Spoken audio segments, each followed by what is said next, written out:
Olá, gente, tudo bem? Estamos aqui mais essa semana para gravar o Arquipapo. Eu sou a Renata e eu tô aqui com o Gabriel. Presente. E com o Kazu. Olá. Eu gosto de mudar para vocês ficarem sempre espertos. Eu nunca sei quando eu serei chamado. Nunca sei quando vou ser chamado. Hoje a gente vai falar sobre um grande arquiteto, Renzo Piano. Vamos lá? Feliz enquanto o mundo ainda chora por estar tão ao descaso. A gente vai falar de várias obras hoje do Renzo Piano. Lógico que ele é um arquiteto famoso, mas tem várias obras que nem todo mundo conhece e tal. Então isso é um episódio que a gente vai disponibilizar daí as imagens, as fotografias antes, junto com esse episódio. Quando você fizer o download desse episódio, já vai estar no nosso site imagens de todos esses projetos que a gente tá falando. Isso, então esse é o desafio, hein, Gabriel? Não, deixa comigo. Mas que é legal porque daí caso você já queira acompanhar simultaneamente aí com o que o Gabriel tá falando e dando uma olhada nas imagens. Então, Renzo Piano vai fazer 80 anos esse ano, né? Esse é o ano do octocentenário. Os números e o Gabriel, né? Mas o negócio é que a gente já falou sobre vários arquitetos, né? E todos estão mortos. Então, é a primeira vez que a gente vai falar sobre um arquiteto que está vivo. Sério mesmo? Pelo menos eu acho que ele está vivo hoje, agora, não sei. Enquanto for lançado... Então... Para de amaldiçoar o cara. Não, só pra falar, assim, vai que ele, 80 anos, né? Não é brincadeira. Se ele morrer até a gente lançar o 80 episódio... 80 anos são os novos 60. Ainda mais no campo de arquitetos que são longevos. Esse daí vai bater o Niemeyer fácil. Vai, ixi. Então, como a gente estava falando, o Renzo, esse ano, em setembro, fará 80 anos. E ele nasceu em 37. Vamos fazer uma, assim... Como é que a gente vai fazer esse episódio, Vamos Gabriel? fazer, vamos lá. assim, Me dá um resumo. Como é que a gente vai conversar sobre o Renzo Piano? Como é que vai contar a história do Renzo Piano? Vamos lá. Primeiro vamos entrar na intimidade, né? Conhecer quem é o homem atrás do arquiteto. Quanto tempo faz que você tá aguardando essa? Então, assim, vamos conhecer, né? Vamos mostrar quem é a pessoa Renzo Piano. Mas aí, junto com isso, a gente também selecionou algumas obras que a gente elegeu aqui serem mais representativas do trabalho dele, que a gente achou mais conteúdo, né? Pra pesquisar também. Isso é muito importante. E aí a gente vai tentar de maneira cronológica... Não promete isso. Ah, não? Não. Então tentar de maneira Aleatória. Aleatoriedade seguirá será o caminho a partir de agora. Bom, então vamos falar sobre o Richard Roger lá que vamos fazer. Aleatoriedade. Nossa, vai ser longo, vamos lá. Não, mas o Renzo Piano nasceu na Itália. Em Gênova. Né? E uma família tradicionalmente formada por construtores. Então isso tá no sangue dele, né? Se não me engano, avô, pai, tios, um dos Os irmãos irmãos. também, O vô dele criou uma espécie de uma olaria, né? Que depois o pai dele e os tios dele continuaram expandindo os negócios, né? Então... na época que a segunda geração tomou conta da família ali, foi depois da Segunda Guerra Mundial. Então, a Itália e toda a Europa estava se reconstruindo, né? Então, eles tiveram bastante trabalho e prosperaram bastante, assim, né? Uhum. Mas o nosso herói resolveu não seguir a carreira dentro da empresa da família e acabou por se mudar para Milão para fazer a faculdade de arquitetura. Uhum. Parece que o pai dele não ficou muito feliz. Ah, não? A princípio, não. Mas por que você é arquiteto? Tão melhor ser construtor. Eu vi numa das entrevistas, que é legal que você comentou da Segunda Guerra, porque só em termos de contexto, né, ele nasce em 1937, a Segunda Guerra Mundial ali vai de 1939 até 1945, e ele comenta que nascer no período de guerras, e quando ele começa a tomar consciência ali, quando criança mesmo, né, no final da guerra, ele comenta que depois do fim da guerra, a sensação é de que cada dia vai ficando melhor, né? Cada dia a cidade está mais limpa, cada dia a comida é melhor, cada dia... Então, ele sempre teve essa coisa uma sensação de otimismo, assim, de parecer que as coisas iam melhorando conforme os dias iam passando, assim. Não, e ele diz também que o fato do pai dele ser construtor, isso ajudou bastante ele a valorizar o trabalho feito à mão, esse tipo de coisa, né?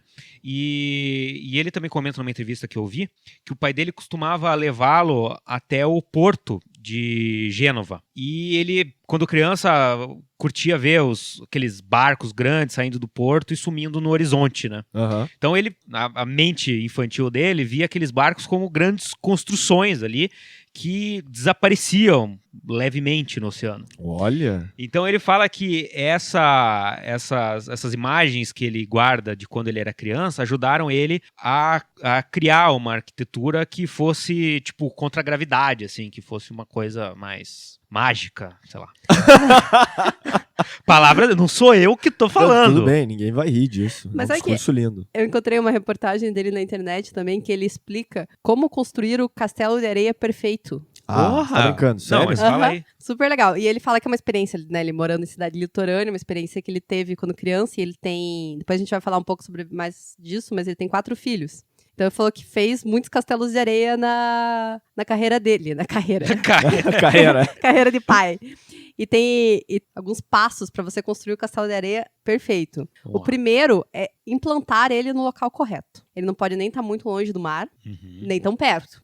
Você tem que Ah. sentir instintivamente qual que é o local mais bacana para implantar seu castelo de areia. Se ele estiver muito perto, o mar acaba levando. Acaba Se muito estiver rápido. muito longe, Você não tem essa emoção de estar flertando com as ondas. Ah, puta, é o perigo ali rondando, né? Então, o segundo passo é cavar um buraco de maneira que quando as ondas chegarem, elas Encontre uma circundem. barreira. fazer a barricada, É. né? Pra dar aquela coisa bacana, né?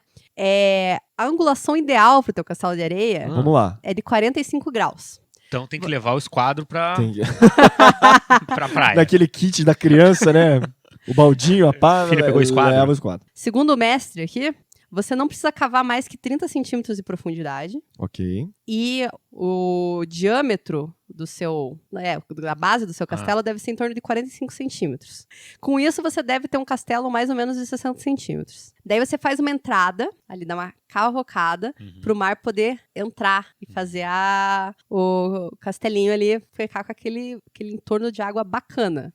Se você deixar ele numa boa posição ali, enquanto a maré tá subindo, você deve ter uma emoção de ficar de 10 a 15 minutos vendo essa mágica acontecer com o teu castelo. Legal. hein? Olha. Daí o quarto passo que ele fala, daí você coloca uma bandeirinha no topo do castelo, para as pessoas que estão passando na praia conseguirem identificá-los e vai embora sem olhar para trás. Sério?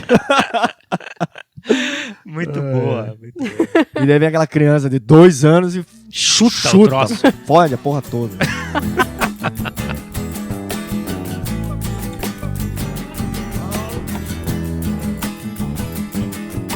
Bom, já que você comentou também a respeito dos filhos, né? Porque ele... Bom, ele se forma em 1964, né? Conforme o Gabriel falou, na Politécnica de Milão. E ele logo em seguida casa com a Magda Arduino, Olha, a mulher com a qual ele teve 3 filhos. 3. O primeiro, Carlo. O segundo, Matteo. E a terceira, Lia. Ok. Né? Eu vou dar uma acelerada na história, só pra vocês entenderem. Mas ele fica casado com essa Magda até 1989. Eles acabam se divorciando. E em 1992 ele casa com a outra senhorita chamada Emília Rossato. E aí eles têm um outro filho chamado Giorgio. E a Emília, que ele chama de Millie, Millie é arquiteta também. é arquiteta. Mas sabe que na biografia dele que tá na página do Pritzker, fala que ele começou a ficar muito tempo em Paris e isso acabou custando o casamento dele, em função do trabalho, porque a ex-mulher dele preferia ficar em Gênova. E daí, entendi. anos depois que ele vem a conhecer a Millie. Millie. Bom, mas essa questão também sobre ele ter essa influência muito grande de estar envolvido na obra, na construção, ele começa a levar isso também em termos de pesquisas para descobrir novos materiais, novas maneiras de se construir, né? Então ele passa a ter essa investigação. Uma das coisas que logo depois que ele se forma, ele resolve então viajar para ampliar mais essa, digamos assim, essa pesquisa que ele teria em relação aos materiais e à arquitetura. Normalmente, logo depois que se forma, ele comenta que tem uma tendência as pessoas já quererem sair para trabalhar e tal, e ele resolveu dar esse tempo para ele mesmo, digamos assim, para iniciar essas pesquisas. Eu também dei esse tempo. Foi meio forçado porque eu não tinha emprego, mas eu vou usar mais essa teoria do Hans Piano. É uma questão de Deu tempo, retórica. assim, depois da faculdade. É. O dia que você for escrever tua biografia, dá para escrever de diferentes maneiras. Eu resolvi pensar, mais observar a arquitetura. Mas o que é interessante é o seguinte, que ele vai viajar pelos Estados Unidos, né? Então ele, acho que se eu não me engano, por 6 anos ele fica nessas investigações e tal. E aí ele vai para Filadélfia, ele fica entre 68 e 69 trabalhando com ninguém mais, ninguém menos que o Louis Kahn, Olha lá, hein? né? O grande arquiteto. E aí depois ele volta, né, pra Europa, e aí tem contatos também com outros caras super importantes, né? Que era o Jean Poivre, né, o francês, o Marco Zanuso, e ele volta e meia, ele cita a importância que os mestres tiveram na formação dele como arquiteto, né? Então, ele também atribui muito do que ele conhece pro Pierluigi Nervi, né, que é o italiano, o Bruno Zevi, que é um famoso escritor lá, arquiteto, mas que escreve sobre o livro, né, O Saber Ver a Arquitetura, e também outro cara famosinho pra gente, que é o Hermann Hetzenberg, né, que é do Lições de Arquitetura. Mas enfim, né, é aquilo, você tá mergulhado dentro de uma cultura diferente, seguindo as grandes referências do mundo ali. E eu vou falar mais que a influência da família dele como construtora foi até o nome do escritório dele. O escritório dele é Renzo Piano Building Workshop, que ele fala muito disso. Primeiro, eu li em algum lugar que ele falou assim, não queria deixar o pai dele muito chateado, né? Mas essa relação que ele tem com a construção é muito forte. Então, ele encara o escritório dele, ele poderia ser Renzo Piano... Architects. And Associates. Partners. Mas ele resolveu pegar essa linha de construção. Que é como se fosse uma tradução, assim, uma oficina de construção, né? Alguma coisa assim. Então, é legal, porque ele comenta que a arquitetura, por si só, o projeto... A arquitetura tem que ser construída, né? Ela tem que ser, assim, feita, se materializar. Então, que isso é um grande objetivo que ele, né, sempre tenta fazer e tal. Não só projetos. Eu posso contar, você já passou um pouco do tempo, mas eu queria contar uma curiosidade sobre o pequeno Renzo. Por favor. Porra, com certeza. Desculpa, Gabriel. Então, o Renzo Piano, ele teve um irmão que morreu com 13 anos. Morreu um ano antes do nosso amigo nascer. Entendi. Entendeu? Quando o irmão dele tinha 13 anos, ele acabou tendo um acidente lá, não sei o que, acabou indo parar no hospital, e não tinha penicilina lá, teve algum rolo assim, e o menino acabou morrendo em 1936. E aí em 37 acaba nascendo... Em 37 acabou nascendo o nosso amigo Renzo Piano. E o nome do irmão dele era Renzo. Sério? Cabuloso, né? E daí a mãe dele, pelo jeito, não aceitou isso muito bem e tal, e resolveu ter um outro filho. E quando o nosso arquiteto nasceu, ela deu o mesmo nome do filho morto. Então, assim, ele disse que no começo, assim, na infância dele, ele tinha um certo estigma, né? Usou as roupas do irmão, esse tipo de coisa, assim. Então, só uma curiosidade aí. Meio fúnebre. Não, legal. Deixou bem deprê o clima aqui. Valeu, Gabriel.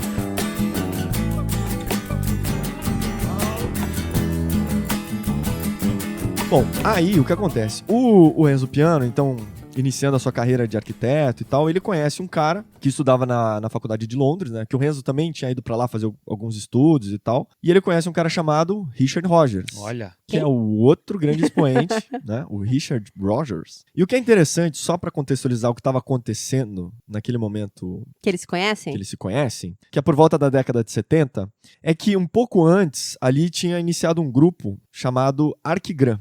Não sei se todo mundo conhece e tal, mas eles eram grandes, assim, arquitetos de utopias, digamos assim. Talvez a gente faça um programa só deles depois, mas que tinham essas ideias de cidades que andavam, cidades que você pluga e sai, enfim, tinha umas loucuras. Eles tinham uma publicação, né, na qual eles colocavam essa ideia aí, e os desenhos que eles apresentavam todos eram bem baseados em tecnologia, né, em robô, em mecanização, todas essas coisas. Muito porque havia, né, lembrando, existia a Guerra Fria, existia uma corrida espacial, existia uma série de coisas nessa busca de tecnologias. Então, grande parte dessa cultura, vamos dizer assim, o Richard Rogers também havia absorvido. E aí que ele encontra, então, se junta ali com o Renzo Piano e eles decidem participar de um concurso.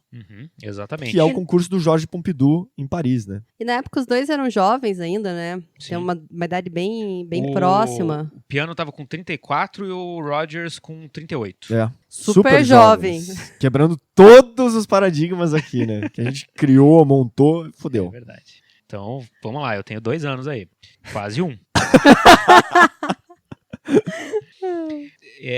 Mas é interessante falar, só citar que antes deles formarem a parceria, o Renzo Piano, sozinho, tinha feito um projeto internacional que foi o Pavilhão da Itália, na exposição de Osaka. E esse pavilhão, ele tem muito já da linguagem do Arquigram que você falou. Aham. Né? E até tem uma pequena curiosidade nesse projeto, que ele fez uma parceria com a empresa da família dele lá, que estava foi o sendo irmão dele que tocada mandou, pelo irmão. é. Aham. Contou, Então, né? ele fez o projeto, venceu lá o concurso para fazer o pavilhão na Itália, e o irmão dele manufaturou as peças, né? Porque como era já era uma construção assim com a estrutura metálica para fora, né, externa, Aham. assim, um exoesqueleto metálico. Dentro tinham os pavilhões. E já nesse projeto do pavilhão, ele já pintou toda a infraestrutura de ar-condicionado e tudo com algumas cores. Já é um início do que seria o pode ser o Pompidou Pompidou, depois, né? Exato. Então, isso foi bem assim uma introdução assim pro Pompidou, né? No projeto do Pompidou, o Richard Rogers, ele comentou que quando o edital do concurso saiu, eles não... O Richard Rogers não estava nem um pouco a fim de participar disso, sabe? Na época existia um grande escritório de engenharia lá na Europa que se chamava Ove Arup and Partners. E esses caras entraram em contato lá com o escritório do Piano e do Rogers, né? E falaram, olha, acho que saiu esse edital aqui, tá saindo pouco edital aqui ultimamente na Europa. Diz que, assim, o único edital que tinha saído antes desse, assim, por muito tempo, tinha sido da Ópera de Sydney. Aham. E esse escritório Arup tinha participado do projeto da Ópera de Sydney. Então eles entraram em contato com o Rogers e com o Piano e falaram, vamos participar desse coisa. E ele não quis no começo. E ele falou assim que primeiro que eles tinham uma cabeça assim bem de esquerda assim na ocasião, e não tinha nada a fazer esse projeto para um cara chamado Georges Pompidou, que era o presidente da França lá, e que tinha uma ideologia completamente diferente da deles. Fora isso, o Richard Rogers, pessoalmente, duvidava muito que aquilo lá fosse executado algum dia. Tá. Né? Então ele achava que seria uma grande perda de tempo fazer esse projeto. E ele diz que, graças a Deus, foi voto vencido.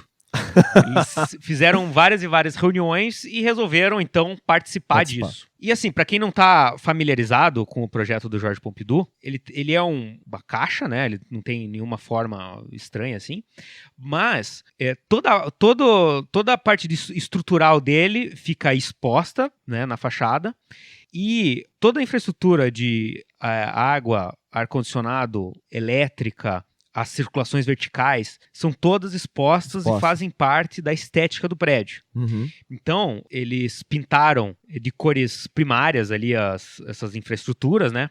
Então, assim, toda a infraestrutura hidráulica, eles pintaram de verde. Toda a parte de ar-condicionado e exaustão, azul. Instalações elétricas, amarelo. E segurança, incêndio e circulação, vermelho, né? Qual que era a cor do esgoto? Olha, não vi isso Não lá. tinha... Deve ser marrom, né? Deve ser. Na frente dessa construção maluca, eles colocaram uma grande praça. E o Renzo Piano, ele falou uma coisa aqui. Ele falou que isso daí, na verdade, que o partido arquitetônico deles foi bem uma coisa, foi bem uma ideia assim jovial, no sentido de confrontar o júri que estaria avaliando esse projeto, sabe? Eles queriam fazer uma coisa realmente para chocar a velharada. Queriam provocar, né? Queriam provocar. Exatamente. Eles achavam que eles não tinham nenhuma experiência em museus, então eles mesmos talvez achassem que não fossem um grande... Era mais um manifesto, digamos assim, né? Exato, mais um manifesto. É engraçado pensar um Renzo Piano sem experiência em museu, né? Hoje o cara é reconhecido por museus e houve um momento que até ele não sabia. Mas ele continua até hoje, né? E esse é um dos grandes museus que todo mundo lembra dele, né? Exatamente. E assim, a gente estava falando do júri, só para citar alguns poucos nomes aí do júri. Quem eram os maledetos? Então olha lá quem que o Renzo Piano queria chocar. Número 1. Philip Johnson. Sério? Philip Johnson. Número 2. Jean Pauvre. Número 3. Oscarito. Você tá brincando? Oscar Niemeyer representando o Brasil. Não, eu quase caí da cadeira aqui. Sério? Era júri lá. Que legal! Você tá brincando? Ele fez muita coisa. Ele estava França, exilado lá. Pô, graças ao regime, como é que chama? O ato revolucionário. Porra. Não, graças à ditadura, gente, milicos né? de 64. Eu acho que graças não é a melhor palavra. É uma decorrência, né? Aconteceu. Ele tava lá, o Sério Oscar mesmo? Niemeyer tava morando na França e fez parte do júri, né? Que legal. E isso aí. E eles venceram. Venceram. Teve diversos fatores que fizeram ele ganhar, mas acho que alguns fatores são mais representativos, né? Essa questão da praça na frente, que tem até alguns documentários explicando, porque a ideia inicial, pelo tamanho do programa, você poderia ocupar quase que o terreno inteiro, né? E eles cedem metade desse terreno como uma área pública, né? Uma praça pública. E essa questão de jogar tudo pra fora, assim, né? É fantástica, assim, em termos... Lógico que aparece muito na questão estética. Né, de ser aquele choque na década de 70 ali, alguém Pensar fora da caixa. Porra, pensar fora da caixa. É. E jogar tudo pra fora da caixa, né? Mas pensar que aquilo na década de 70, naqueles centros históricos, né, milenares ali de Paris, alguém jogar aquela caixa é muito chocante, realmente a caixa. Mas tudo isso também é uma consequência de jogar tudo pra fora, para deixar os espaços internos o mais livre possível. Se você olhar toda a questão do sistema estrutural e tal, você repara que todas aquelas coisas que parecem andaimes de olhando de fora, que parece estar em construção, mas fazem com que as plantas de cada pavimento se tornem o mais livres possíveis de obstáculos, de pilares e também de infraestrutura, né? Exatamente, um baita de um pavilhão lá, pavilhão, exato. sem nenhum pilar, totalmente flexível, né? E é evidente que uma construção dessa, como você disse, na década de 70, causou algum furor ali na comunidade europeia. A galera chamava de refinaria de petróleo. Eu achei a melhor definição, cara. Olha, a melhor definição que eu encontrei foi... Assim, você tem uma melhor que a minha? Não, assim, não. O Le Figaro falou assim, é um monstro. Que é o jornal lá na França. Agora, assim, o mais amigável que eu tive notícia, assim, de jornal da época foi a National Geographic, que falou que o edifício é amor à segunda vista. Porra, bom Mais pra uma caralho. vez. É. Não Muito gosta bom. muito depois. Depois você entra lá, vê lá, que bacana e tal. Vai se Bom, acostumando. gostei, Isso aí. E hoje em dia ele é revolucionário, né? Continua sendo, né? E é um dos museus mais visitados lá. Acho que as pessoas Paris, continuam né? se impressionando muito com ele. É, eu também acho que até hoje... É fantástico. Eu visitei o museu e realmente você fica impressionado, assim. É. E essa questão também da escada rolante ali, da circulação fora, né? vertical tá na fachada, exposta, digamos, como se fosse um tubo de vidro, assim. É legal porque dá uma dinâmica também, você vê, sabe aquela ideia de ver as pessoas circulando pelo teu edifício e mesmo você de fora, se sentado na praça ali, e você vê isso, a dinâmica que as pessoas dão pro próprio edifício, né? Isso é muito interessante, assim. Eu sempre me interessei muito por ver as visões antigas de futuro, sabe? Sim. Então, por exemplo, os Jetsons, né, o desenho animado lá, como que eles viam que seriam os Como anos imaginar. 2000, É né? engraçado que esses filmes geralmente já estão chegando no futuro, né? Não, exatamente, De Volta pro Futuro, né? Eu acho bem legal ver, assim, os carros antigos, né, como que eles imaginavam o carro do futuro, né? Então, tipo assim, né, não só carro que voa, assim, o desenho dos carros... Sim, o design ali, né? Como que eles imaginavam que ia ser o futuro. E eu acho que essa aqui é uma ótima linguagem do que, né, que foi usada na época e que até hoje parece contemporâneo, né? Não tem tanto essa ideia de um futuro que ficou para trás. Sim. Não é tão datado quanto poderia ser, vamos dizer. Mas uma curiosidade é que quando eles fizeram esse concurso, esse projeto, desenvolveram o projeto, eles não eram uma dupla de arquitetos. Tinha um outro arquiteto na jogada. Era um italiano também, o Gianfranco Franchini. Ah, é? Exato. Sabe o que ele fez depois disso? Nada. Ah! Os outros Sério? dois caras, tipo, Decolaram, né? Lloyds Bank, um monte de coisa. E o Gianfranco ficou lá na Itália, lá, fazendo as coisinhas ali. Hoje vende Não. biscoito Globo na rua.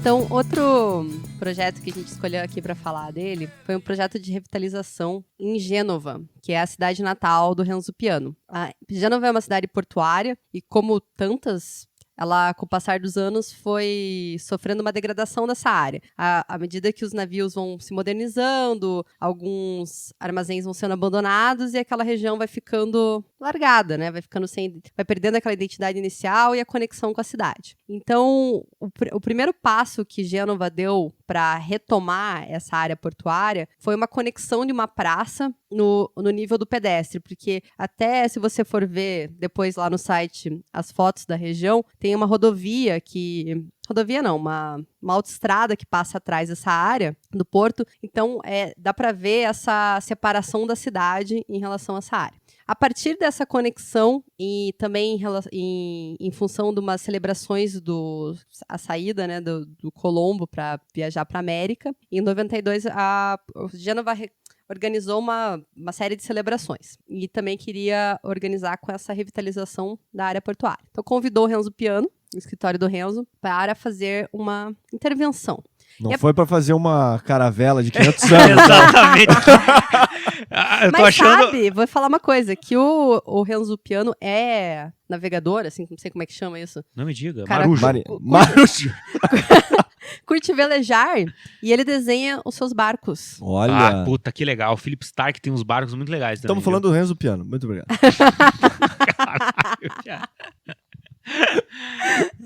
Foi mal. Não, desculpa eu, Gabriel.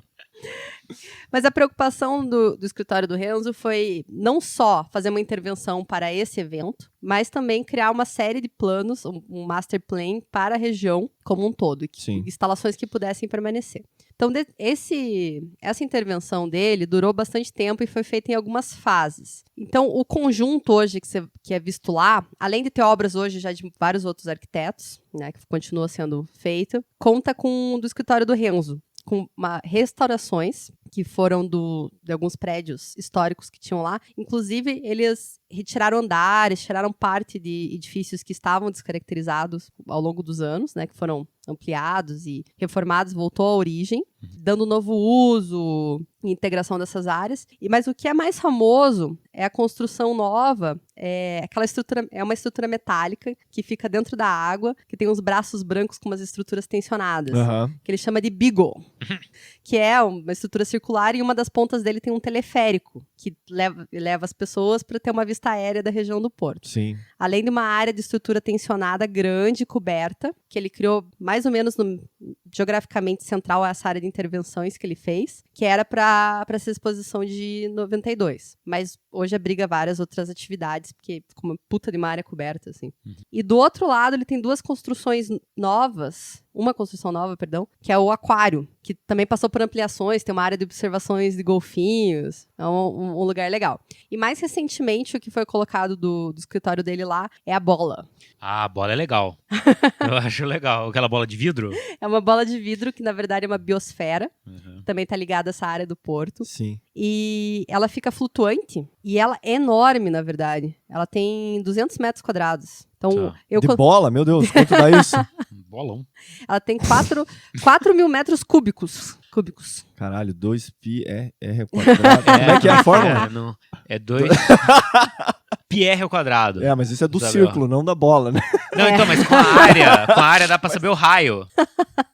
Essa linguagem bem high-tech ainda também, né? Bem high-tech. Mas mesmo dentro da linguagem high-tech, ele já começa a mostrar a diversidade de materiais que ele consegue trabalhar, né? Porque ele trabalha com vidro, com estrutura metálica, mas com estruturas tensionadas também. Então, isso depois a gente vai ver também que vai refletir em outras obras dele, né? Isso é interessante. E o respeito também com o restauro que foi feito. Também essa preocupação de... Ele procurou dados, tem uma metodologia que ele criou para intervir nessa área, que era muito baseada em informação. O que era a cidade, qual que era a representatividade de cada edifício. Então, não foi uma intervenção por intervenção. Você poderia ter, teoricamente, né? Poderia ter derrubado tudo e começado tudo de novo. Mas o que era original, ele manteve. Até tem uma fábrica de algodão, um armazém de algodão grande, que é uma das principais construções, né, nessa revitalização que ele fez, que ele conseguiu verificar que 9 eixos eram originais, o último foi adicionado depois, então no programa ele tinha que atender um centro de conferências, nessa área ele esvaziou o miolo e colocou lá. Essa delicadeza da intervenção é muito, muito legal. Não, e um arquiteto italiano, ele tem que manjar de história e saber como fazer essas intervenções, porque qualquer casa velha lá tem 2.000 anos, né? Sim, é. Não, e eles mandam bem, né? Ai! Vá dar bordo. Eles estão rasgando aqui.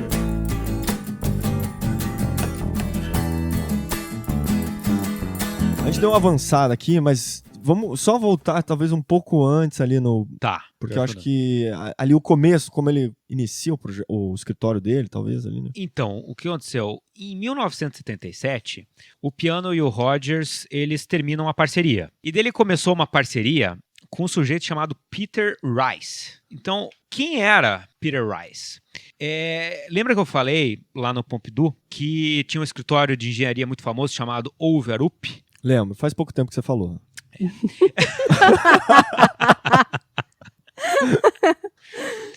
Então, o que aconteceu? O Peter Rice, ele trabalhava nessa empresa. Ele era um engenheiro, né? E o primeiro trabalho dele, né, nessa Overup foi o projeto da cobertura do Sydney Opera House. Então, assim, ele trabalhou 3 anos no projeto dessa cobertura. E depois ele foi para Sydney para trabalhar como um engenheiro assistente. Uhum. Chegou em Sydney lá, terra dos cangurus e tal, conheceu o engenheiro principal, começou a fazer parte da equipe, não sei o quê. O engenheiro morreu. Caralho. Morreu. E ele caiu de paraquedas do comando da obra da cobertura lá. Caraca, Com 28 anos. que barra. Então, ao todo, foram 7 anos de trabalho em cima desse projeto. E quando ele voltou para a Europa, ele já era um cara, assim, bem conceituado pela essa façanha que ele conseguiu desenvolver. Sim. Lá na Europa, em Sydney, né? E como a Overup fazia parte da equipe do Renzo Piano e do Rogers quando venceram o concurso, acabou que o Peter Rice foi o engenheiro responsável pelos projetos estruturais do Georges Pompidou. Então foi assim que eles acabaram se conhecendo, né? E a parceria do Piano com o Rice foi até a morte do Peter Rice, que foi em 1992 ou 1993. Há controvérsias, minhas fontes. E assim, só para falar só um pouquinho assim do que o Peter Rice fez depois, assim, ele trabalhou no Lloyds Bank do Richard Rogers. Ele foi Londres, né? Também em Londres. É outro ícone, né, da arquitetura high-tech, né? Que é do lado do Pepino lá. Da Pepino. A Pirâmide do Louvre. O Kansai Airport do Piano também. Não, eles continuam fazendo projetos juntos, mas em 1981 o Renzo Piano cria daí o seu próprio escritório de arquitetura, né? Que é aquilo que a Renata falou, é o Renzo Piano Building Workshop. Inicialmente ali com sede em Gênova. Depois ele acaba criando uma outra sede também em Paris. E em Nova York. E hoje também em Nova York, né? E acho que um dos primeiros projetos ali, que é de 1982, que é o Menil Collection, né? Que fica em Houston, no Texas. No Texas. Nos Estados Unidos, né? Na América do Norte, não é isso? Que é um museu feito por uma colecionadora ricaça lá, que é a Dominique de Menil. Que, aliás, quem fez a casa dela foi o Philip Johnson. Esse projeto, ele é bem diferente do Centro Pompidou. Bem diferente mesmo. Mesmo, sim. Então, toda aquela inovação tecnológica que o Pompidou escracha na fachada, no Menil Collection ele está nos detalhes, assim, ele não está tão explícito, né? Então é um edifício muito mais sóbrio, né? Todo em branco e tons de cinza. E uma das premissas básicas que a Dominique de Menil passou para o arquiteto foi para que ele usasse o máximo possível da iluminação natural para iluminar as obras de arte. Que é, em teoria, um problema também, né? Quer dizer, como iluminar... Sem estragar, né? Exatamente. O sol não pode bater diretamente, né? Então, o que mais chama atenção nessa construção, que é muito mais sóbria, muito mais discreta, são os sheds que ele colocou em cima, né? Que são várias aberturas em forma de onda, que foram minuciosamente estudadas para que fosse refletida a luz do sol e que essa luminosidade entrasse assim de forma difusa dentro dos salões e pudesse minimizar a utilização de luz artificial e não tivesse aquele efeito direto, ofuscante da luz do sol dentro das obras. Pô, termina a frase.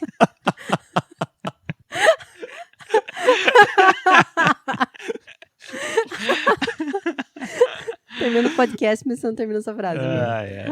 que ele Exatamente. faz um desenho ondulado ali também, que esses brises acabam ajudando também nessa reflexão da luz dentro do edifício, né? Então é muito característico na parte do forro, das salas de exposição, você vê todos esses desenhos do forro, né? Que é... Eu acho que, inclusive, a iluminação natural, né, como ele está banhado por iluminação natural, é uma das características mais importantes, né, do prédio. Com certeza, o jeito que ele consegue controlar a luminosidade dentro do prédio, eu acho que é o que torna peculiar esse prédio, né, e que chama mais atenção. Acho que é uma das principais características. Eu vi também que ela queria que fosse meio intimista, né, o ambiente interno do museu, que se sentisse... Não fosse aquela escala monumental, por exemplo, que é o Pompidou, né? Bom, um outro projeto aí que a gente selecionou aqui, que é o Aeroporto Internacional de Kansai, né, em Osaka, no Japão.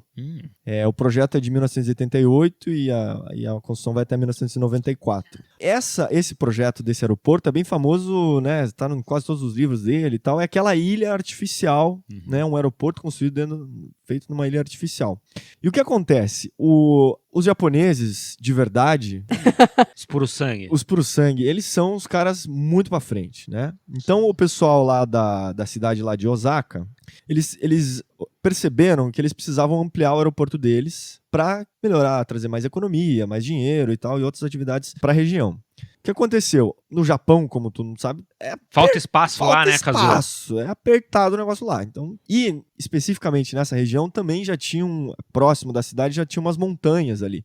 Era um espaço reduzido que eles tinham para construir um novo aeroporto dentro da cidade. Então eles tiveram uma brilhante ideia. Bom, e se a gente fizer um aeroporto, criar uma ilha artificial no meio do mar ali, né? Deus, caras, porra, né? Vamos fazer isso. Como é que os caras fizeram? Porra, né? Eles resolveram fazer essa ilha artificial. Como é que eles começaram a fazer isso, né? Eles pegaram... Primeiro que tem uma questão no Japão, né? Tem questão de terremoto, maremoto, tsunami, toda aquela coisa toda. Porra, mas, verdade. enfim, baleia. Um monte de... Baleia? Atuns. Atum, eles... Mas aí como é que foi o processo? Eles começaram, então... Eles fizeram como se fosse uma borda de concreto, delimitando o perímetro dessa ilha, né? Com pedras e biritas e tal. E aí eles começaram a sugar essa água do meio, vamos supor, da ilha e encher de terra. Basicamente isso que eles fizeram. Bem basicamente, né? Só que... Não, que deve ser uma parada muito complexa. Deve ser foda. Não, mas sim, os mas aí japoneses isso é terça-feira. Eles começaram na segunda, em 7 dias estava pronto. Mas o que é basicamente é o seguinte, eles desenvolveram então essa plataforma e você tem mais ou menos em torno de 1.000 estacas que apoiam toda essa ilha artificial. Então eles tiveram que, assim, uma profundidade de 30 metros de água, daí 20 metros de lama e ainda mais 40 metros, que foi quando eles acharam as rochas firmes para segurar essas estacas. Já né? chegaram no cimo da terra antes, né? Já estava quase no Brasil ali. Até hoje é uma das maiores ilhas artificiais que o homem, digamos assim, já fez. Então, também para os próprios engenheiros era uma dificuldade de saber o que poderia acontecer. De repente você faz toda aquela fundação dentro do mar, mas imagine todo um peso de uma ilha artificial com aeroporto, avião, gente e tal, o que isso poderia acarretar. Então, um dos sistemas que eles desenvolveram foi criar um sistema de calibração para regular a altura. Então, conforme, assim, eles instalaram sensores nessas estacas e conforme o aeroporto ia cedendo, digamos assim, ia abaixando, eles macaqueavam toda a ilha. Caralho, que ano é isso? Calço. 2050? Não. Então, aqui no Japão já era outro período. Mas, O fuso horário com o Japão é bem diferente. A gente fala em- verdade. Eles têm um outro calendário. Mas é 1988. Porra. Então, imagine, cada estaca daquela tem um sensor e aquilo vai monitorando se está baixando ou não a ilha. Então, eles perceberam que no começo, logo após a construção, a ilha cedia mais e aí eles regulavam, né, macaqueavam e botavam, vamos supor assim, aço, né, para segurar e tal. E aí, isso conforme o tempo foi passando, o tempo de uso ali, foi reduzindo esse afundamento, digamos assim, da ilha. Naufrágio. O naufrágio. Isso é interessante porque dentro do projeto também tiveram que ser pensadas diferentes maneiras. Como é que você sobe uma ilha, né? Além da força de macaquear aquilo, todo o monitoramento por computador, o subsolo, tá? Há um subsolo que não Meu está no fundo Deus. do mar. É terra, entendeu? Ah, tá. O subsolo, sim, ou seja, ele vai acompanhando o fundo do mar. Então, se o subsolo está cedendo, está cedendo. Hoje em dia tá com o pé direito de 8 metros lá. Exatamente. Sério? Não sei se 8 metros, mas o pé direito do subsolo é o que varia. Ah, legal. Então o térreo é o que vai subindo, então você vai aumentando o pé direito do subsolo. Tá. Deve ser chato programar esse elevador, hein?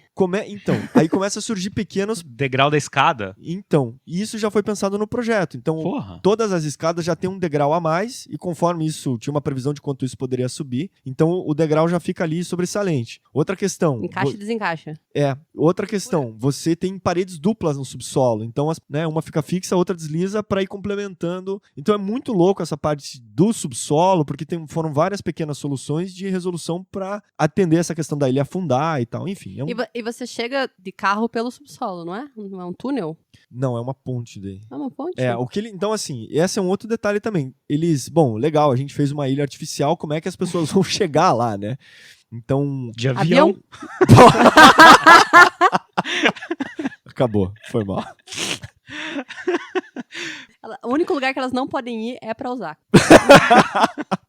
Então, o que acontece? Como é que eles resolveram essa questão? Eles fizeram uma ponte, que também é um puta projeto de engenharia. É uma das maiores pontes de 2 andares. A parte de cima serve para os carros e a parte inferior é onde passam os trens. Porque eles tiveram que, toda uma infraestrutura para aquilo conseguir abastecer caminhão, gente e tal, para chegar no aeroporto, né? Então, assim, esses eram os grandes complicadores da engenharia, digamos assim. O Renzo Piano entra, então é chamado para fazer um edifício que, em teoria, deveria ser leve, para não sobrecarregar demais a estrutura. Teria que resistir a terremoto, né, a tornados. As coisas básicas do Japão, né? Coisas básicas. E tem uma aerodinâmica também. Então, qual que é a proposta dele? É fazer uma estrutura bem leve, feita de vidro e aço. E uma das maiores inovações é essa questão que ele desenvolve uma cobertura que tem uma aerodinâmica, e aí tudo estudado por computador e tal, faz com que você reduza ou praticamente não precise de ar-condicionado passando no meio do prédio.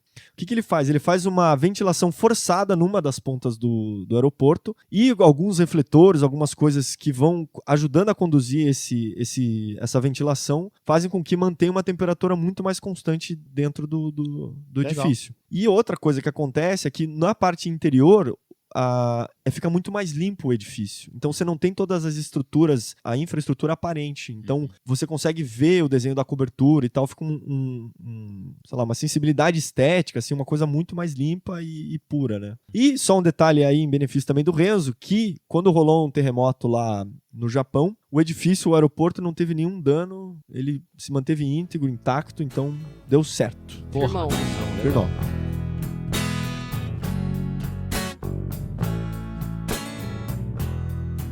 Outra obra que a gente escolheu falar foi o próprio escritório do Renzo, em Gênova, que é a cidade natal dele. O lugar é muito legal. É uma praia, na verdade é uma puta ribanceira, que tem uma praia na frente, que é essa praia que chama Punta Nave. E nessa região aí de Punta Nave, que fica a oeste de Gênova, na verdade, é um lugar que tradicionalmente os agricultores locais faziam os cultivos. Então, já a topografia do terreno, ela já estava definida em vários platôs. Entendi. Que era feita para essa prática. E ele aproveitou quando chegou lá e falou assim, Vou aterrar tudo.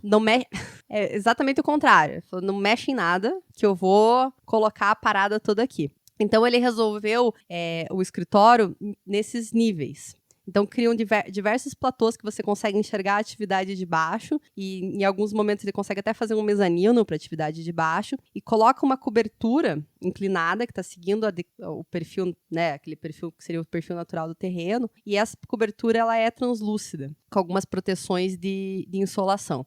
Então você tem essa vista pro mar plena. De todo o edifício, né? Praticamente de todo o edifício. Até os estagiários podem ver o mar. Então, na verdade, uma das premissas do projeto é que não existisse nenhum tipo de hierarquia no espaço. Então, essa relação de maquetaria, área de computadores, mesas de reunião, estúdio dos arquitetos, onde você recebe clientes, é tudo muito fluido e tudo integrado por essa cobertura única e essa vista única. Como o troço é uma ribanceira, o acesso ao escritório, inclusive, é lá embaixo. Acesso pelo Ah, próximo ao mar lá, né? Lá eu quando comecei a estudar o projeto, inclusive, eu achava que era por cima, né? Porque eu comecei a procurar, porra, cadê a Não acesso? dá, eu andei por entrada, cima no Google Street View e não achei a porta. Não dá pra ver. Então, você tem que ir pela ruazinha lá de baixo. Tem vários túneis, assim, que vão beirando o mar. E na Europa eles não ligam muito pra esse negócio, eles quebram a pedra mesmo, né? E passam a Fazem estrada. tudo mesmo, né? e- Faz acontecer. Fazer acontecer. E lá embaixo fica, inclusive, uma casa que eu acho que é histórica. Parece, né? Que nem você falou, na Itália, tudo Tudo histórico. antigo. E é onde ficam os carros estacionados. Daí você olha, puta, vou ter que subir até lá em cima. Ele criou um sisteminha. Tem um teleféricozinho, Que legal. que é meio elevador, meio teleférico, assim. Uma parte ele vence mais verticalmente e depois ele vai diagonalmente, existe isso? Ele vai em Então, ângulo. estamos entendendo, né? Essa é uma abstração fantástica aqui que estamos exigindo. Daí dá uma quebrada e ele continua Entendi. subindo Caraca. Faz a chinquene, bate no guarda-reio.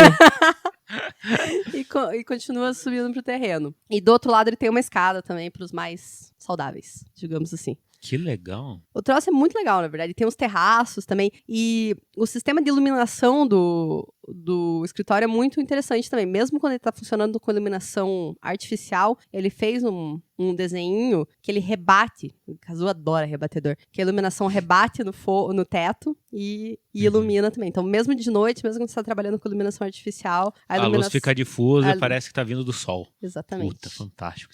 Então, e já nesse projeto, como todos os outros dele, ele faz bastante pesquisa de material, seja essa cobertura que também tem um sistema com plástico e madeira, o isolamento das paredes laterais, tudo já tem um certo high-tech em tecnologia Sim, sim, sim. para otimizar o espaço. Uma outra edificação aqui, que é de 1991 e vai até 1998, que é o Centro Cultural lá, o Jean-Marie, que fica na Nova Caledônia. Então, assim, foi um concurso fechado em 1991, e aí que o Renzo Piano ganha. Mas basicamente é o seguinte, isso aí foi um centro cultural para a cultura, para o povo de lá, chamado povo Kanak, Ah, os Kanaks. os grandes Kanaks.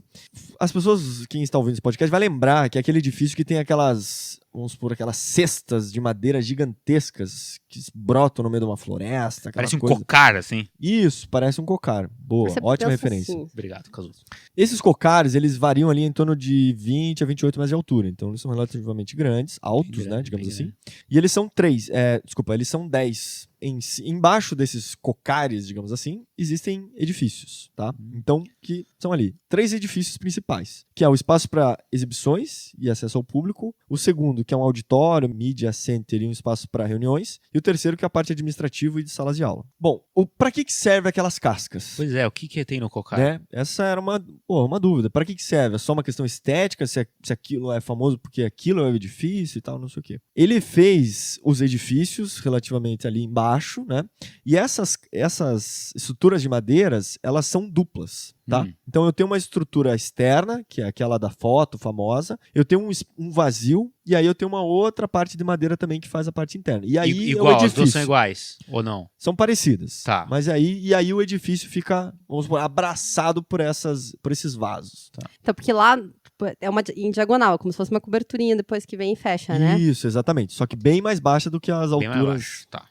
Esses espaços, ele desenvolveu e funcionam como se fosse um duto de ventilação. Então ele faz a captação do ar, né? Vamos supor, entra o ar frio pelo edifício e o ar quente sai por essas estruturas Uma de madeira. chaminé, na verdade. Exatamente, que elas são de madeira e treliças e tal. Então permite uma ventilação natural dos edifícios. Que legal. O que é fantástico, né? Em termos de economia de energia, etc., sustentabilidade, que é uma das coisas que o Renzo Piano prioriza bastante. Então, essa é uma das coisas muito interessantes que ele faz um resfriamento natural. Nessas estruturas, ele usa lá madeira laminada colada, estrutura de tubo de aço, né? Porque também ali tem uma questão de furacão, terremoto, etc. Então, tinham que ser feitas resistências. Um ambiente hostil. Uma das críticas que talvez se faz ali é assim, que aquelas formas e tal não necessariamente tem a ver com a cultura Kanak, digamos assim, né?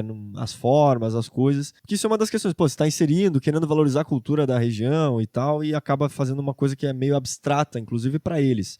E o Renzo Piano tenta dizer assim, que ele não procurou mimetizar com a cultura, né? Não queria pegar a tradição e reproduzir aquilo. Vamos pegar, sei lá, o escudo que eles usavam e reproduzir na forma de arquitetura. Isso era muito muito simplório, digamos mesmo. assim. Então ele se utiliza de referências, né? Tenta absorver um pouco da autenticidade da cultura e tal, mas dá uma leitura um pouco mais universal, digamos assim. Então, as cores e o uso da madeira são parte da cultura, mas ele utiliza uma nova tecnologia, com madeiras, nova tecnologia também para a utilização das madeiras, e remetem, digamos assim, algumas coisas tal à cultura deles, né?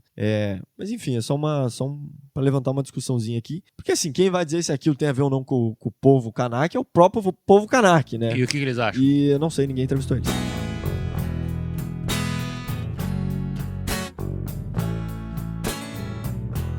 Uma das coisas que o Renzo Piano fala bastante nas entrevistas que ele dá a respeito do papel e da responsabilidade do arquiteto. Principalmente no aspecto que se você coloca o negócio lá, vai ficar 100 anos, então pense bem no que você está colocando. E a função social que você tem através do seu trabalho. E eu vi uma entrevista dele que ele estava falando a respeito disso.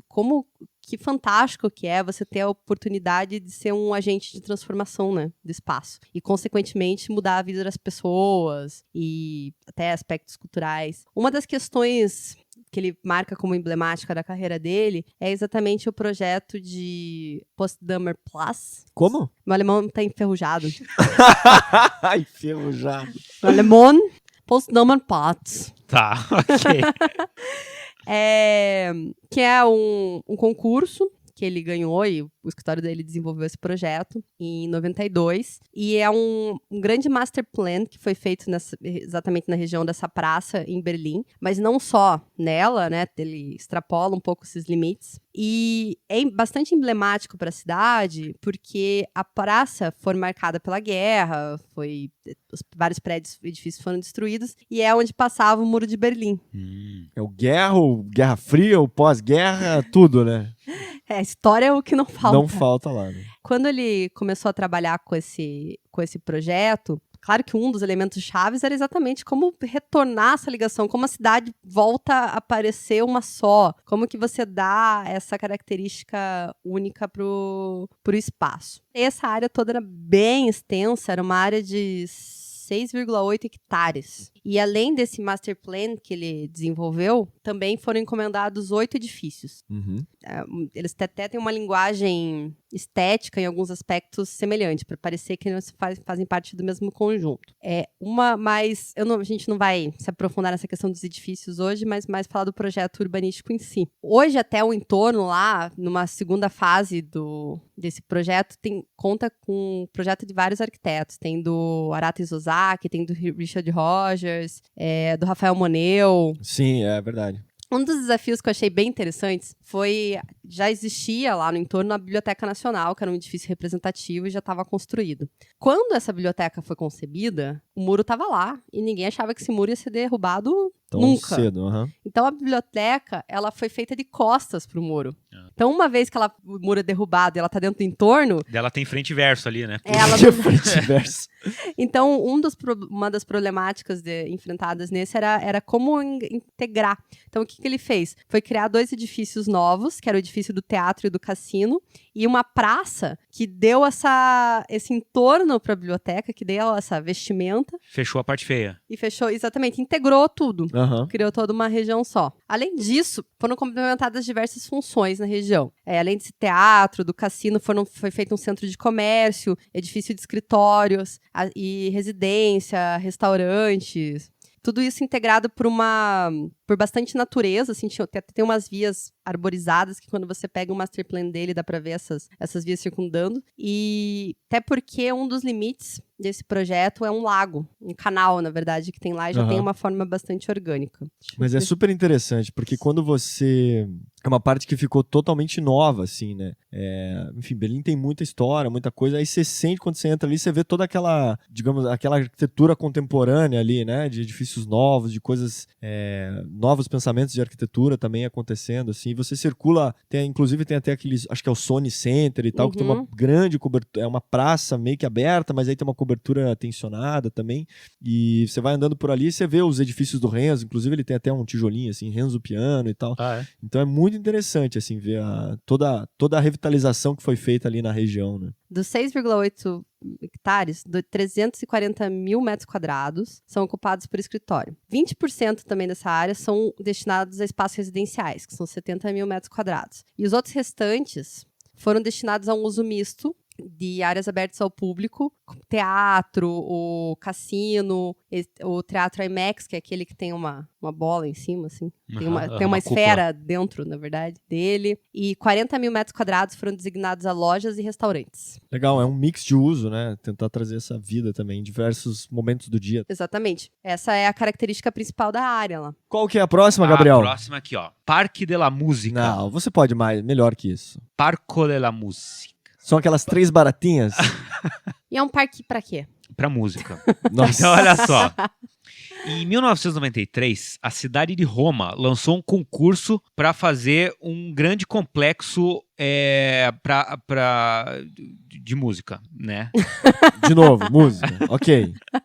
A cidade de Roma não tinha um lugar assim específico para abrigar essas instituições de música desde a década de 30, quando o Mussolini mandou fechar tudo lá, sabe? Caramba. Então, é uma obra que foi muito significante lá para o povo de Roma, porque voltou a focar em Roma como sendo um grande cenário musical para a Europa, né? Uma referência para a Europa. Então, assim, como a malha urbana de Roma é muito densa, falta espaço, né, lá dentro do centro de Roma, o terreno designado para esse projeto, ele fica um pouquinho mais afastado, numas planícies lá perto do rio, que era onde ficaram as instalações para os Jogos Olímpicos de 1960. Isso, exatamente. Que inclusive, para quem for visitar e tal, fica realmente mais distante da cidade, mas também tem o Museu Maxi da Zaha Hadid, fica naquela região. Então tem as construções do Pierre-Louis Nervi e tal. E aí faz um combo lá. Já faz um combo. Leva os amiguinhos lá, tem mais coisa pra ver.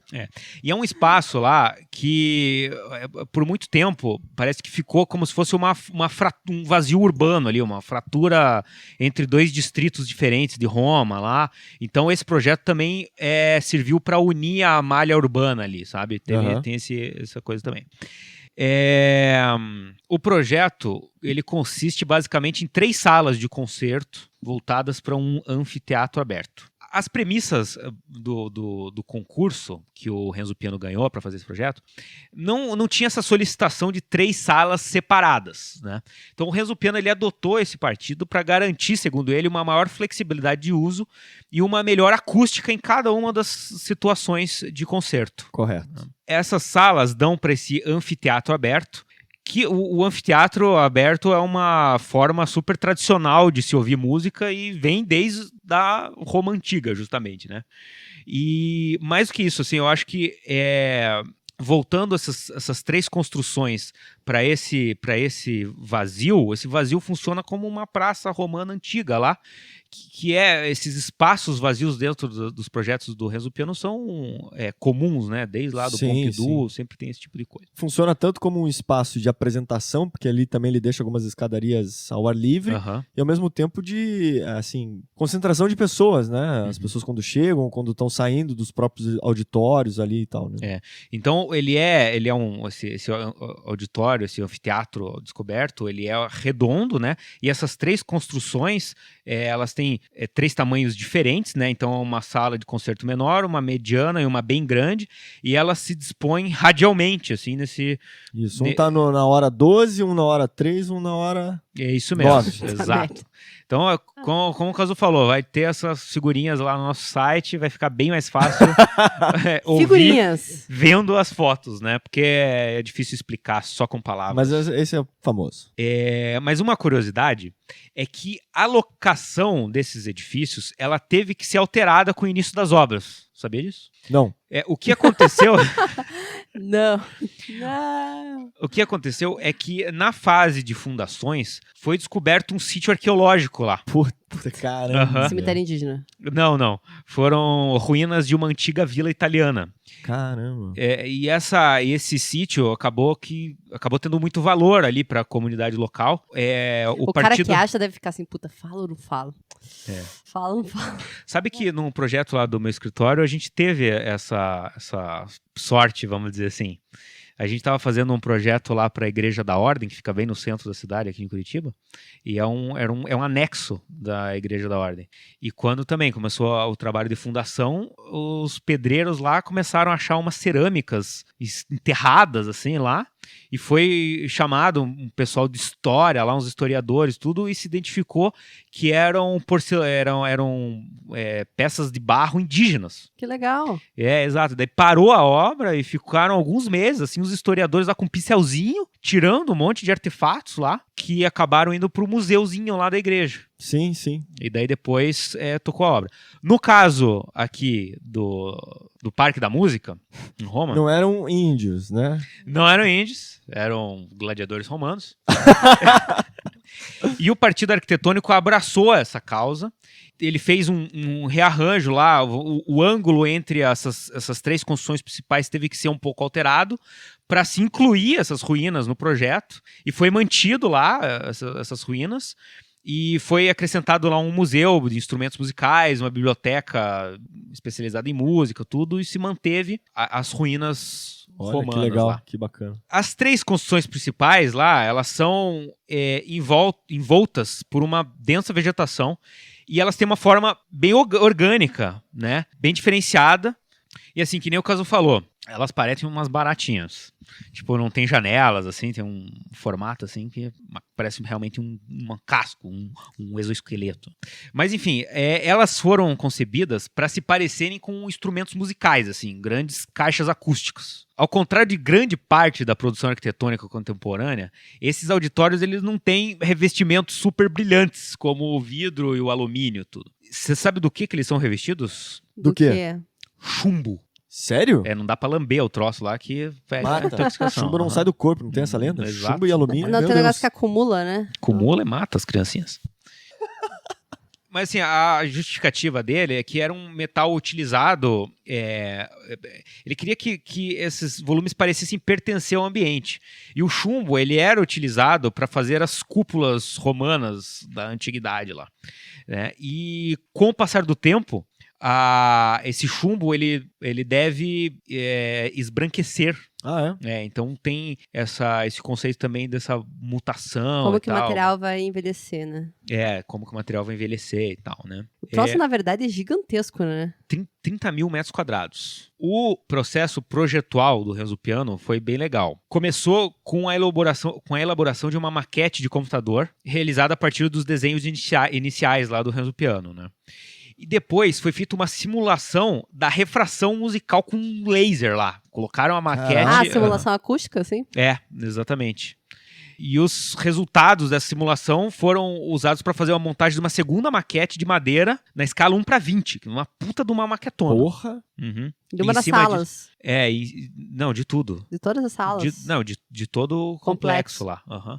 E daí depois foi feito o projeto executivo em cima disso daí, detalhando tudo, né? Então vamos lá. O anfiteatro descoberto tem capacidade para 3 mil pessoas. Uhum. A sala menor, 700 lugares. A sala do meio, 1.200. E a maior, 2.800 pessoas sentadas. Caramba! Uhum. Essa sala maior, por dentro, cara, ela é animal, assim, sabe? Assim, tipo, o forro, ele é dividido, assim, com 26 conchas acústicas, que parecem uns travesseiros gigantes, assim. Tipo nuvens. Com madeira de cerejeira, que é uma madeira que eles estudaram lá e teria uma reverberação ideal pro ambiente, né? Então toda a curvatura desse forro aí, que parece uns gomos, assim, foi toda estudada pro melhor aproveitamento da acústica do lugar lá. Uhum.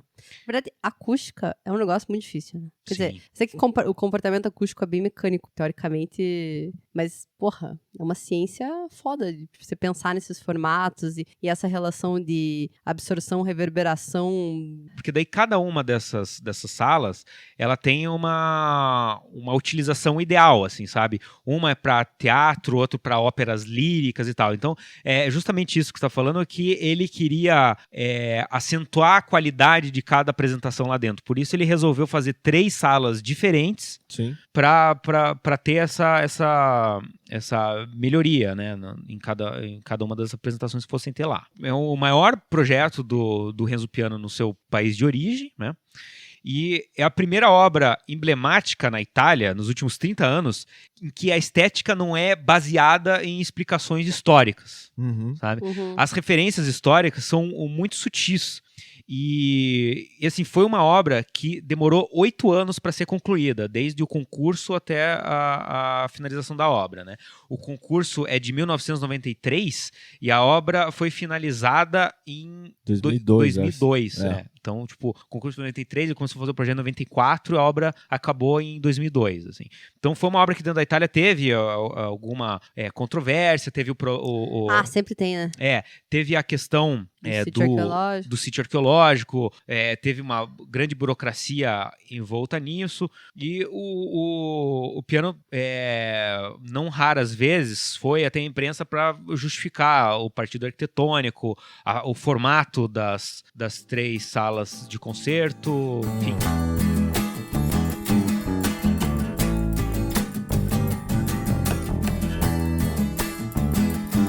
E agora? O peixinho? Laranjinha? Peixe palhaço. Não tem nada a ver com o Nemo. Ah, É triste, eu sei. mas tá na beira do mar. O Museu do Nemo fica em Amsterdã. É um projeto de 92 e vai até 1997 a construção. E assim, é um museu, não quero me alongar muito, mas ele é um museu de ciência e tecnologia que tem na cidade e fica bem numa região portuária. Então ele fica mais ou menos numa península, assim, e para quem já viu fotos ou já foi para Amsterdã, sabe que água é o que não falta naquele lugar. Então ele fica na beira do rio, na beira de um canal ali também. E o que chama bastante atenção é que ele tem um formato que lembra muito um barco, assim. Na verdade, Parece que tá saindo, assim, da terra. Um barco que tá indo pra frente, assim, sabe? Resolveu arrancar e dar aquela inclinada, assim, então. E a cobertura também é inclinada e tal. E o revestimento dele é todo de cobre oxidado. Então ele fica na cor verde, assim. Então é uma coisa que chama bastante atenção na Parece bem paisagem marítima, urbana. na verdade, né? Parece e tal. E isso é uma das coisas que ele usou como referência, nessa questão portuária, do cobre, de oxidação e tal. Bom, primeiro, uma das coisas que eu acho que é só um museu, assim, ele é um museu super interativo, é um museu de ciência, de ciências naturais, todas aquelas coisas. Então, é um museu que você participa das brincadeiras ali. Brincar com vento, com energia e tal. Lembra, pra quem é da época do mundo de Beckman, lembra? Porra, adorava. Então, gostava do Lester. O Lester, o famoso Lester. Então, ele é interessante por isso. Pra quem, às vezes, fica meio de saco cheio de ficar só andando no museu, né? Que só vê as coisas, esse é um museu que você participa bastante. O que eu acho que é mais interessante... O que é mais interessante? Toda a parte de cobertura do edifício, ele serve para as pessoas andarem, assim. Então, é como se fosse uma praça pública, em cima do próprio edifício. Mas eu acho que isso, inclusive, é um recurso que, como o Gabriel estava falando antes, todos os edifícios dele, de certa forma, tem essa área...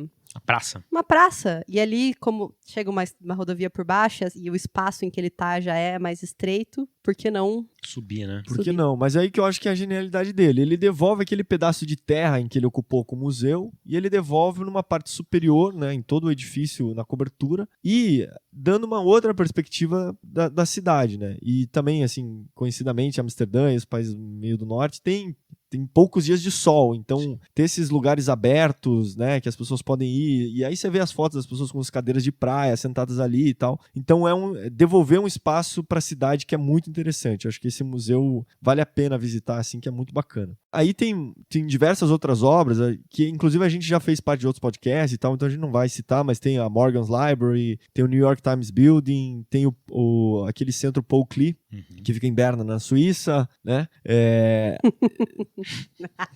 Né, Gabriel? Fica assim. E tem a gente resolveu não citar, não é que alguém esqueceu de estudar ele. Não, negativamente. E não vamos acusar ninguém.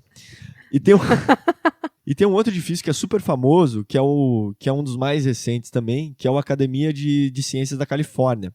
Que ele é um edifício de, digamos assim, de história natural e tal, que fica em São Francisco. E ele recebeu até a premiação LEED Platino e tal. Ele tem uma série de curiosidades desse edifício que eu acho que a gente pode guardar, inclusive, desculpa deixar esse gostinho de Quero mais. quero mais, mas ele tem curiosidades e coisas muito interessantes que a gente pode talvez deixar um programa Não especial. vamos falar dele agora, Cazu. Vamos fazer um só dele. Vamos fazer um só programa só desse. Mas pra prédio. quem quiser conhecer, é um edifício que fica no... Não, nem conte onde fica.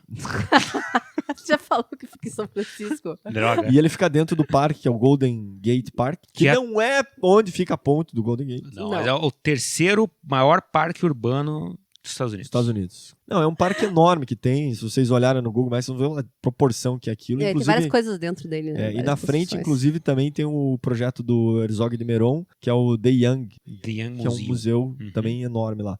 Mas esse museu, esse da Academia de Ciência é muito interessante, é um projeto super sustentável e tal. E eu acho que a gente deixa pra fazer um programa especial pra ele, assim, depois. Prêmios. Quer falar dos prêmios do nosso amigo? 1989. RIBA, Royal Gold Medal for Architecture. 1995, ele ganhou o Prêmio Imperial em Tóquio. Continuava. 1998, Pritzker. Ah, e o Pritzker. Aí eu vejo. 2008, Gold Medal do American Institute of Architects dos americanos. AIA. Do AIA, exato. E em 2013, ele se torna senador vitalício na Itália. Caramba. É uma nomeação presidencial. A ideia do presidente na época foi trazer civis, vamos dizer assim, para ocupar um cargo de congressista, né, que pudesse votar. Aham. Então, assim, foi o Renzo Piano, né, teve um outro que era um maestro, uma outra mulher que ganhou o prêmio Nobel de biologia, umas coisas assim. Então, são pessoas reconhecidas na Notório sociedade saber, italiana. assim. Exato. E assim, eu acho que a gente viu muito documentário, muitas coisas que ele falou e escreveu e tal. Acho que tem algumas coisas interessantes, assim. Primeiro que ele fala que, perguntam pra ele o que é arquitetura, né? E daí ele fala, cara, eu trabalho há 30 anos com isso e só agora que eu começo a entender o que é. Então, assim, é um pouco demorado mesmo, não adianta ter muita Ah, pressa. que bom, Renato. E... Até tem uma frase dele que ele fala que o arquiteto, ele deveria viver 150 anos, porque os primeiros 75 são só pra aprender o que Os é. primeiros 75. Bom, vamos lá, o Kahneman tentou. Vamos ver se o Renzo consegue Chega lá, né? chegar lá. Emplacar. E outra coisa que ele levanta uma questão muito importante, que é essa questão da sustentabilidade. E ele fala assim que não é... A gente não deve pensar, porra, agora tem que pensar sobre sustentabilidade. Na verdade, isso vai fazer parte do processo dos projetos, que isso a gente vai estar inserido. Isso é uma coisa que ele sempre tentou levar em quase todos os projetos que ele fez. E que mesmo, assim, colocando esse fator dentro dessa... Colocando essa condicionante, digamos assim, dentro dessa equação, também vão surgir projetos fantásticos, né? Aquela coisa que a gente comenta do limite, gera criatividade e tal. Então, a sustentabilidade vai ser uma coisa que precisa estar muito no dia a dia do próprio arquiteto. Uma coisa que eu sei, assim, que eu vi numa entrevista dele, é que ele recusa muitos rótulos que são dados para ele, sabe? Essa busca que muitos arquitetos têm em ter um estilo e tudo mais, Sim, não é sim. uma ambição dele. Como Então, o Gary, o Calatrava, só para citar alguns. Assim, exatamente. Então, pense, o que o Pompidou tem a ver com o Jean-Marie, que tem a ver com esse prédio, esse museu na Califórnia? Sim. Então, ele é um arquiteto muito plural, né? Qual é a relação de todas essas obras, né? O que, nas palavras dele, essas obras têm em comum é, assim, a intenção dele de sugerir o comportamento para as pessoas que estão usando, né? Uhum. Então, o fato de colocar o espaço público junto, enfim, tentar... É muito mais do que... tentar superar muito mais essa questão estética e sim um comportamento social, né? Digamos Exatamente. Assim, de influência nas próprias cidades, na própria cultura, na sociedade que ele está inserindo no edifício, né? Exatamente. É um conceito muito mais abstrato do que só a fachada do prédio, né? A estética. Até ele fala assim que ele tem bastante sorte no escritório deles de poder recusar muito projeto, poder fazer arquitetura pelo que ele acredita. Não, mas ele comenta que o cliente é uma parte importante na hora do projeto e que é impossível você fazer um bom projeto sem um bom cliente. Então, por isso que muitas vezes, lógico que ele desenvolveu um escritório que tem um renome internacional, mas ele se permite a recusar projetos em que ele vê que a abertura do cliente ou, enfim, os desejos do cliente vão, talvez, de encontro, no sentido de não baterem as ideias, assim, para desenvolver um projeto que ele acha interessante. Mas isso que o Gabriel falou da linguagem, eu acho que é uma das coisas que eu mais gosto nele, assim. Eu talvez, para mim, é um dos arquitetos que sejam dos arquitetos vivos a minha maior referência, acho que como arquiteto, assim, principalmente por essa questão de diversidade, assim. Tem muito de, em cada projeto, entender o lugar, entender a economia, entender os materiais, né, as especificidades de cada lugar, e ao mesmo tempo uma busca de novos materiais, né, de busca de novas tecnologias, de estar antenado no que está acontecendo e etc. Bom, quem quiser pesquisar mais também sobre o Renzo, tem diversas bibliografias, diversos vídeos e tal. Dicas que eu daria. Tem aquele livro famoso do piano da Taschen, que é um livro gigantesco. Livro do piano, procura lá. Procura lá, você vai Partituras encontrar. e mais partituras. Tem também aquele livrinho, que é um livrinho menorzinho, que é o da coleção da Folha, né, de São Paulo, que é Os Grandes Arquitetos também. Tem muita publicação, tem bastante material na internet, tem bastante vídeo no YouTube. E o próprio site dele, né? Principalmente o da Fundação.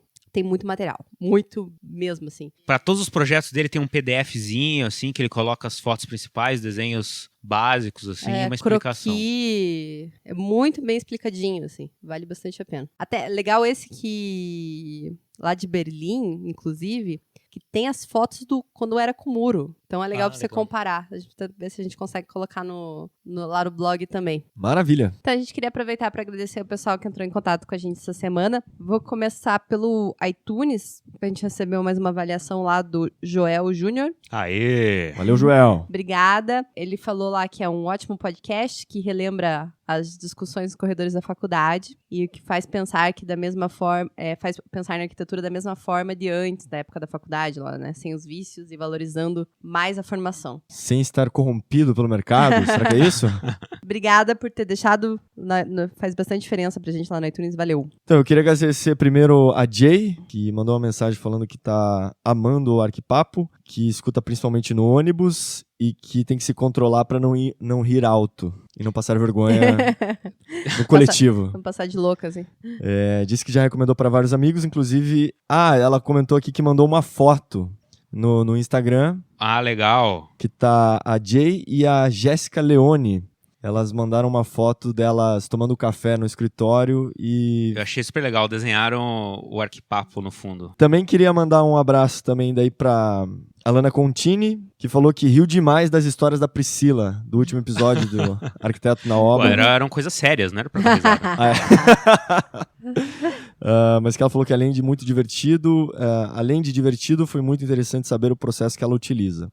Teve também o pessoal do curso de Arquitetura e Urbanismo da Unip, que eles têm uma página no Facebook chamado Now, e eles recomendaram o nosso podcast lá também, valeu galera, no Facebook e no Instagram. E também no meu Insta, o Michel Carvalho lá publicou numa foto nossa, que tá gostando muito do podcast e mandou parabéns pra gente. Então, obrigada. Valeu. E também queria aproveitar e falar pro Roger Lemes, que ele mandou um e-mail pra gente, a gente tá respondendo com umas dicas aí de Curitiba. Estaremos respondendo? Estaremos entrando em contato a qualquer momento. Isso aí, algumas... Não, tinha que agradecer também a Andressa, que é a mulher. Verdade. Eu, que não fiz arquitetura, adoro aprender palavras novas com o #Arquipapo. A palavra da vez foi prumada. Prumada, que todo mundo sabe que quer dizer, né, telhado, né? Que é onde cai tudo, né, Caso? As descidas todas de água. Onde desce os canos da tubulação hidráulica ou de esgoto, né?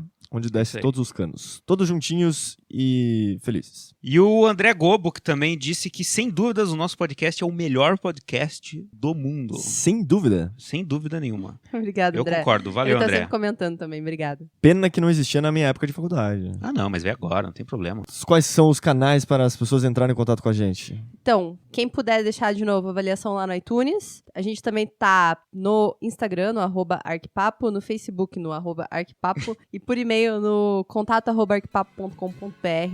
E no blog. Aí também pode comentar direto lá no blog, que é o arquipapo.com.br. Isso Onde aí? estarão todas as imagens do Renzo Piano, Exatamente. de tudo que a gente falou hoje aqui. Isso aí. Isso aí, compartilha a ideia, valeu. Valeu, fiquem agora com a musiquinha e com as besteiras que a gente falou e não foram pro ar. Beijo. Valeu. Valeu, Um galera. abraço. Falou.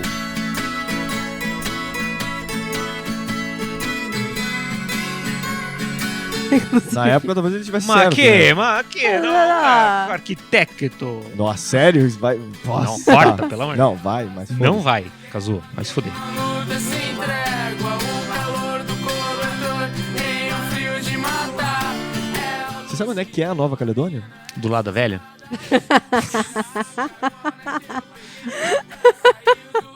Ah, sério, cara. Que se vê através da janela, a alegria das crianças do dia. É.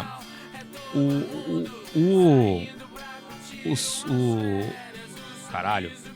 Travou meu cérebro. Sou pra chegar. Pra chegar. Não dá, essa não dá, não. Ele vai cortar em causa própria isso. Lógico que eu não dá pra ele. Então o Gabriel que falou. Mas o